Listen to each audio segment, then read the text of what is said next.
to be able to just make a choice on your own and just be able to speak for yourself. This one's wife. She is lonely.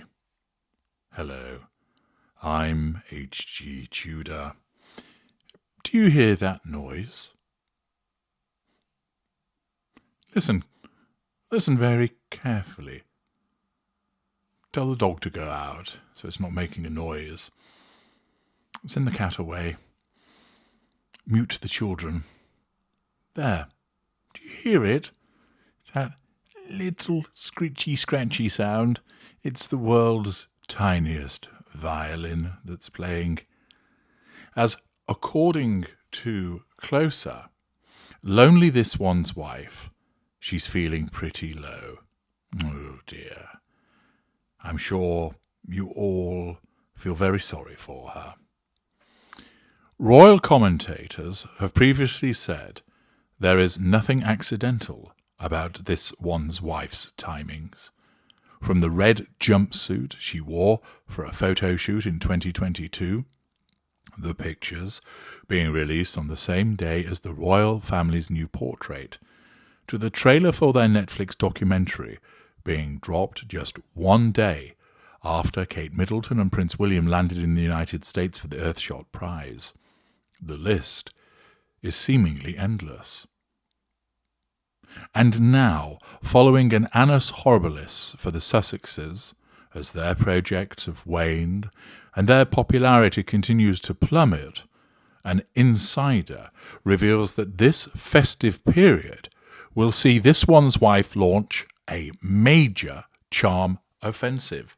Well, isn't that good news indeed? That this one's wife is somehow going to produce some charm from somewhere, having not exhibited any of it hitherto. Has it been down the back of the sofa, one wonders? Perhaps it's in the pocket of that coat that she hasn't worn for some time. Perhaps Harry's hidden it in the chicken coop. But worry not. Wherever that charm has been for the last 40-odd years, we at least know it's now going to be dusted down and rolled out for this festive period. Accordingly, as you're enjoying chowing down on some turkey, pulling a cracker, and maybe having a second helping of Christmas pudding, you can also look forward to not necessarily watching the King's speech, but I'm sure you will, but also that you can bask in the warm glow of this one's wife's major charm offensive. Yes, you can sit back with that delicious, prurient feeling of satisfaction because you are basking in the benevolence of her major charm offensive. The source explains this one's wife has meticulously been curating, not making, not producing, she has been curating, making it sound like she's one of those influencers with overly long nails, taking pictures of it in a immaculate kitchen that they never actually cook in. But she's been meticulously curating gift packages, filled with a selection of all of her favourite things. Ooh. What might that contain? Fuel, control, character traits and residual benefits? Don't be so silly, HG. She doesn't know those are her favourite things. This all goes on in her subconscious. No, her favourite things would be things such as cash, money, and cameras filming her, and dick. Anyway, of course, they include plenty of her jam to send to the who's who of Hollywood. While there is no doubt it's about promoting her American Riviera Orchard brand,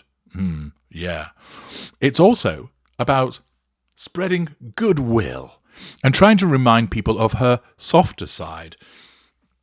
I should imagine lots of people now rubbing their chins and scratching their heads. Softer side? Did she have one? With Christmas around the corner, this one's wife sees it as the perfect time to try to rebuild connections and is determined not to start 2025 surrounded by negativity. She won't be surrounded by negativity. She is the negativity. She's been feeling increasingly lonely recently, and wants to concentrate on strengthening friendships. This one's wife and Harry seem to have a solid group of A-list pals, with Oprah Winfrey, the Clooneys and the Beckhams attending their 2018 wedding. But over the years, there have been rumours of fallouts and fizzled friendships. See parts passim. They reportedly fell out with the Beckhams, with this one's wife allegedly accusing them of leaking stories, something David and Victoria have neither confirmed nor denied. Last week, Brooklyn Beckham, of all people, seemed to fuel the rumours when he ignored a question on the Sussexes in an interview. When asked about his friendship with the royals, Brooklyn instead turned the conversation to Prince William and said, "He's the sweetest guy ever. He's really down to earth. A good guy." We then get repetition of her attempts to cultivate friendships by talking about the jam scam from earlier this year. But it would appear that this one's wife is feeling lonely, and as a response to that, she's going to engage in a major charm offensive by sending out some gift packages. Well, if this is accurate, one wonders if the gift packages will ever come to pass. After all, American Riviera Orchard hasn't done much. But what about this suggestion that she's lonely? The fact is, narcissists don't get lonely. Oh, they'll claim to be lonely because that's a pity play. Particularly mid-range narcissists, one of which this one's wife is, they will regularly bleat about, "I'm lonely, nobody comes to see me." And it's done not because they are lonely, but because their narcissism recognizes that proclaiming loneliness is a useful way to garner fuel and to assert control through a pity play linked to that loneliness. You see, the narcissist isn't lonely because in order to be lonely, you have to be connected to people and therefore miss that connection. Narcissists don't connect to people. We connect people to us as part of utilizing them as an appliance, bolting them on. But we're not emotionally invested in other people. We are not connected to you, and therefore we don't actually miss you. We might miss the things that you provide, your fuel, your character traits, and your residual benefits, but we don't actually miss you. And a lot of the time, that missing those aspects is short-lived because you're easily replaced. It's like going and buying a different jar of jam if the usual one isn't available. The narcissist will claim that they miss you because that will possibly be a pity play or flattering you. It's doled out as part of controlling you. But again, the narcissist doesn't truly miss you in the same way that a narcissist isn't actually lonely. Indeed, given the need for fuel, narcissists are often surrounded by people and have interactions with a lot of different people of varying positions in the fuel matrix. And thus, they will be far from lonely. From your perspective, the existence of the narcissist would look lonely because the narcissist never connects to anybody. And from your perspective, you'd be right.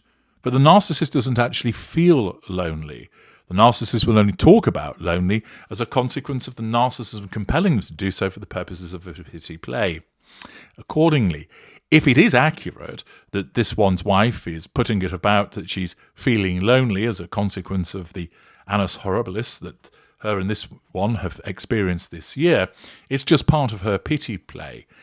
And the actuality is she isn't lonely. I suspect that she isn't because there's still plenty of people around her, even though she doesn't have the links that she once had. There's staff, there's Harry, even though she hasn't been seen with him recently. There's her mother and other individuals concerned. Accordingly, you can stop with the little teeny tiny violin because she doesn't actually need it, because she isn't truly lonely. She just might be saying that as part of another manipulation. But once again, it enables me to explain to you another facet of narcissism using this one's wife as an example. I'm H.G. Tudor. Thank you for listening.